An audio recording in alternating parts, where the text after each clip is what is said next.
Bonjour à tous et bienvenue dans ce Morning Bull Live. Nous sommes le 18 novembre 2022. Et alors hier on a eu un cours d'économie, un cours de maîtrise de l'inflation qui a été donné par plusieurs membres de la Fed. Et franchement je dois vous avouer que compte tenu de ce qu'on a entendu hier, quand je vois la performance des indices, que ce soit en Europe ou aux États-Unis, après ces discours, ces multiples discours de certains membres de la Fed, eh bien je me dis qu'on est vachement fort, ou alors il y a un truc qu'on n'a pas encore compris, parce que visiblement, si on tient compte du fait que le rallye de la semaine dernière était drivé par le fait que le CPI était plus faible que prévu, et que potentiellement la Fed allait changer son fusil d'épaule par rapport à ce qu'ils nous ont dit hier soir, eh bien c'est pas tout à fait ça, et donc je suis impressionné par notre capacité de tenir. Alors tenir jusqu'à quand ? On ne sait pas, mais en tout cas, il y a 2-3 choses qui montrent quand même qu'on va plutôt en direction du mur de la récession que de l'éclat total avec les taux qui baissent, l'économie qui repart et finalement l'inflation qui disparaît.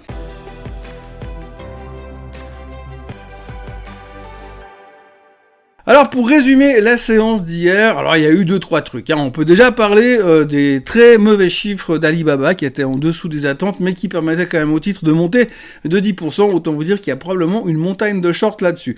Il y a également Macy's qui a publié des chiffres qui étaient vachement bons. Explosion du titre, plus 15%. Alors comme on l'a vu déjà sur la publication l'autre jour de Walmart, de Target, c'est pas vraiment les mêmes secteurs. Si vous regardez un petit peu, le high-end continue de bien fonctionner, c'est le cas de Macy's.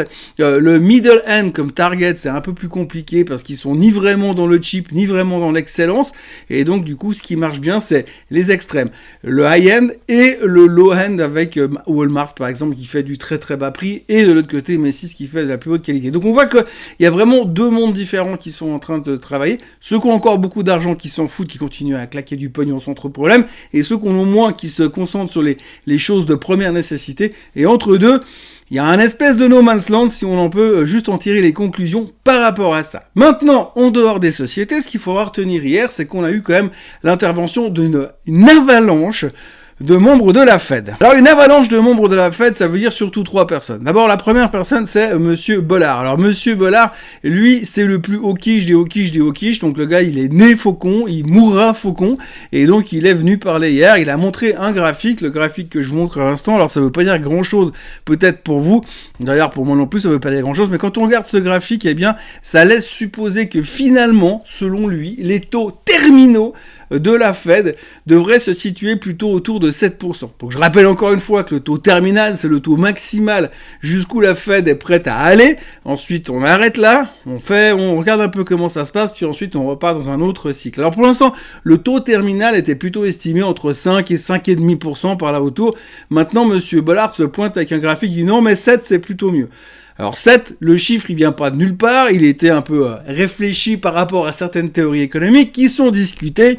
Enfin, tout le monde est en train de lui jeter des seaux d'eau glacée parce que visiblement, tout le monde n'est pas d'accord avec sa stratégie ni avec le chiffre auquel il arrive, mais néanmoins, quand vous avez un mec de la Fed qui vient vous dire que les taux terminaux, eh bien, ils seront plutôt autour de 7%, alors que nous, aujourd'hui, on est à 4%, eh bien, ça crée un tout petit peu quelques tensions au niveau du marché. Ça, c'était le premier commentaire relativement bearish ou relativement hawkish qu'on a eu, dont on aurait bien aimé se passer à la limite. Le deuxième commentaire qu'on a eu, c'est Madame Esther George. Alors, Madame Esther George, c'est aussi une membre de la Fed. Elle s'est pointée, alors elle a simplement dit une petite phrase assassine en disant « Je ne vois pas comment est-ce qu'on peut avoir un ralentissement de l'inflation sans avoir une contraction de l'économie. » Alors en français, ça veut tout simplement dire « Je ne vois pas comment on peut avoir l'inflation qui va baisser durablement si on rentre pas en récession. » Bam! Alors on n'a pas forcément envie de vivre ça, mais néanmoins il va falloir quand même peut-être faire avec, et de plus en plus, il y a des preuves qui se pointent, qui ont l'air de laisser supposer que il n'y a pas vraiment 150 alternatives, et on va y aller dans cette récession, il va falloir faire avec, mais c'est peut-être le prix à payer pour voir baisser l'inflation. Deuxième commentaire de la Fed, donc, qu'on aurait pu espérer plus positif, et plus encourageant, mais encore un commentaire hawkish, et encore une fois, quand vous voyez où terminent les indices américains avec le Dow Jones qui perd 0,02% et le Nasdaq qui perd 0,35% avec des commentaires pareils, eh bien on est quand même vachement fort. Le troisième commentaire qu'on a eu hier, c'est Monsieur Kashkari. Monsieur Kashkari, également membre de la Fed. Alors lui, il était un petit peu plus timoré, il est simplement venu dire que pour l'instant la Fed ne pouvait pas changer de stratégie, ne pouvait pas inverser sa politique tant qu'elle n'avait pas plus de certitude que ça que l'inflation serait vraiment sous contrôle. Oui, parce que imaginez, on a 7,7% sur le CPI le mois dernier, mais si le mois prochain, pour une raison que j'ignore, eh bien tout d'un coup ce CPI remontait à 8,2 alors que les analystes attendent 7,3, eh bien je vous laisse imaginer la déception totale. Et ce que monsieur Kashkari voulait dire hier, c'est que selon lui, pour l'instant, on doit continuer la marche en avant, la hausse des taux continue pour continuer à serrer le coup de l'inflation et l'empêcher de repartir de plus belle. Donc vraiment, 3 commentaires de 3 personnes relativement importantes dans la Fed qui avaient des visions assez plutôt au quiche, clairement, et ce qui aurait clairement pu être une grosse déception pour le marché. Mais étonnamment, ça ne lâche pas. Donc il y aura un chiffre qu'il faut retenir hier, c'est que avant la séance d'hier, on avait grosso modo 15% des experts qui pensaient que les taux monteraient de 0,75% lors du prochain meeting de la Fed. Après ces 3 discours, en tout cas ces 3 principaux discours, eh bien on était passé à 19%. Alors vous allez me dire, ça nous change pas vraiment la vie, mais c'est vrai que par rapport à ça, on voit que les gens sont en train de se dire que peut-être on n'est pas encore complètement sorti du bois et que tout n'est pas encore gagné au niveau du CPI, de l'inflation et du positionnement de la Fed qui reste définitivement au quiche par rapport à ce qu'on a entendu hier. Alors après, il y a la question de la récession. Alors effectivement, depuis quelque temps, on se bagarre avec l'inflation, on veut que l'inflation elle baisse et c'est ce qui nous soulage, ce qui nous permet de croire en la suite de la hausse des marchés, et c'est ce qui nous a permis surtout de driver ce rebond depuis une semaine à peu près. Pour l'instant, le rebond, il est en train gentiment de s'essouffler, on le voit très clairement sur le graphique du S&P 500, où on est vraiment dans cette tendance baissière pour l'instant, et que depuis quelques jours, eh bien, excusez-moi du terme, on est en train de merdouiller, et on n'arrive plus vraiment à aller plus haut, alors qu'on aurait vraiment besoin de casser cette résistance, et potentiellement la moyenne mobile des 200 jours, mais pour l'instant, on n'y est pas encore du tout, ce qui fait que pour l'instant le marché est en train de se fatiguer parce qu'on discute beaucoup de récession. Alors aujourd'hui, pour identifier ou pour essayer de prévoir une récession, eh bien c'est toujours relativement compliqué parce qu'on sait qu'il y a plutôt certains indices qu'on utilise souvent, l'inversion de la courbe des taux. Alors quand vous regardez le graphique qui s'affiche à l'instant, eh bien vous avez le nombre de fois où cette inversion de la courbe des taux s'est produite aux États-Unis.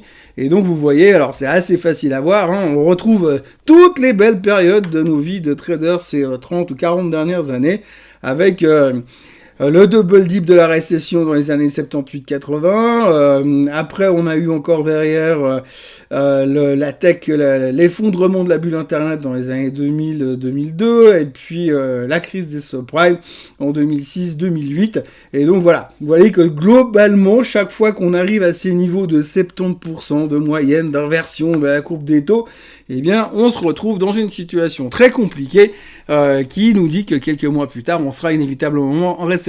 Et c'est vrai que par rapport à ce qu'on voit, par rapport aux chiffres qui nous arrivent gentiment, par rapport aux commentaires qui sont faits régulièrement, on a encore eu un commentaire de la part de monsieur Jeff Bezos qui a recommandé hier au peuple américain de ne pas dépenser d'argent et de garder leur cash parce qu'il prévoit des temps très très difficiles. Le mec, il a la plus grosse boîte de vente de détail du monde et il vient vous dire non les gars, dépensez pas votre fric parce que ça risque de mal tourner. Donc on voit quand même qu'il y a pas mal de signaux qui nous disent qu'on va en direction d'une récession, et on sait aussi qu'historiquement parlant, dans les phases de récession, eh bien, on va aller chercher les plus bas, et les marchés vont être encore assez dépressifs. Alors la question qu'on peut se poser aujourd'hui, et qu'on doit se poser aujourd'hui, c'est que si récession il y a dans 3 mois, dans 5 mois, dans 6 mois, peu importe, eh bien à ce moment-là, on va devoir refaire une phase baissière. Et ce qui nous amène au graphique suivant que vous avez devant les yeux à l'instant, et ça c'est un graphique, alors j'aime beaucoup ce genre de graphique parce que c'est quelque chose qui revient régulièrement dans les marchés financiers quand ça va mal. Alors vous voyez la ligne blanche que vous avez sous les yeux, c'est le S&P 500 aujourd'hui. Et la ligne verte, c'est le S&P 500 lors de l'effondrement de l'immobilier en 2008 quand il y a eu la faillite de Lehman Brothers. Alors vous voyez qu'on peut faire une espèce de superposition de ces deux indices qui laisserait supposer que potentiellement, eh bien à un certain moment, on pourrait faire la même chose. Alors là, on voit très bien qu'avec notre ligne blanche, on est encore un peu en retard avec le prochain move dans les 2-3 mois qui viennent. eh bien, c'est un sacré bout de chemin plus bas. Alors, globalement, ça fait peur quand c'est présenté comme ça. Après, si vous prenez un peu les graphiques historiques que vous pouvez comparer comme ça, eh bien, vous verrez que c'est assez facile, globalement, de superposer des charts et que ça n'a absolument aucune crédibilité whatsoever. Ça ne représente pas grand-chose, mais ça sert à faire angoisser les gens toujours un petit peu plus. Néanmoins, puisqu'on parle d'effondrement de la bulle immobilière des années 2008-2009, on ne peut pas non plus négliger le fait qu'effectivement, aujourd'hui, on voit encore qu'il y a un ralentissement qui est en train de s'effectuer au niveau de l'immobilier américain. Alors forcément, quand vous avez les taux hypothécaires qui passent autour de 7% et que vous devez emprunter à 30 ans, alors l'hypothèque à 30 ans aux États-Unis, c'est l'hypothèque la plus utilisée par les ménages américains, c'est clair que 7% d'endettement à 30 ans, ça paraît 1, super long, mais 2, super cher. 7%. Forcément. Donc par rapport à ça, il y a 2-3 experts, dont monsieur Peter Bogvar, qui est venu hier dans les médias pour annoncer que pour lui, on était en train de se diriger gentiment vers une correction massive du marché immobilier. Il parle de 20% de correction sur le marché immobilier. Et puis, en même temps, forcément, si vous avez les marchés immobiliers qui s'effondrent de 20%, eh bien, il va y avoir des conséquences sur les marchés boursiers qui vont aussi se liquéfier derrière de manière assez naturelle. Voilà, donc globalement, quand on regarde un petit peu ces graphiques, quand on regarde la situation dans laquelle on est, il y a 2 choses qu'il faut retenir. La première, c'est que c'est vraiment super impressionnant de voir comment on a résisté aux commentaires des mecs de la Fed hier, et donc ça fait preuve quand même d'une certaine résilience dans le marché. Par contre, de l'autre côté, on a quand même l'impression qu'il nous manque quelque chose pour aller plus haut. Donc on est un peu sur une espèce de zone pivot pour l'instant.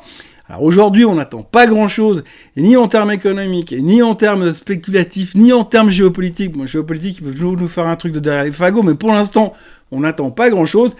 Mais on a l'air de chercher les justifications pour aller plus haut. Et aujourd'hui, par rapport à ce qu'on nous a lâché hier, eh bien, c'est pas du côté de la Fed qu'il faut chercher les arguments pour bourrer la caisse et aller chercher les 4500 sur le S&P 500. Donc, juste pour l'instant, c'est vendredi, il fait moche, le week-end est derrière, peut-être que ça vaut pas la peine de trop s'exciter ce matin. Voilà ce qu'on pouvait dire aujourd'hui dans ce Morning Bull Live. Je vous encourage à vous abonner à la chaîne Swissquote en français, à liker cette vidéo, à partager cette vidéo. Je sais que pour l'instant, c'est pas très intéressant au niveau des marchés, parce qu'on voit que les gens pour l'instant se désintéressent assez massivement de ce qui se passe. Ça va revenir, on sait que c'est par cycle. N'oublions pas non plus qu'on approche de la fin de l'année.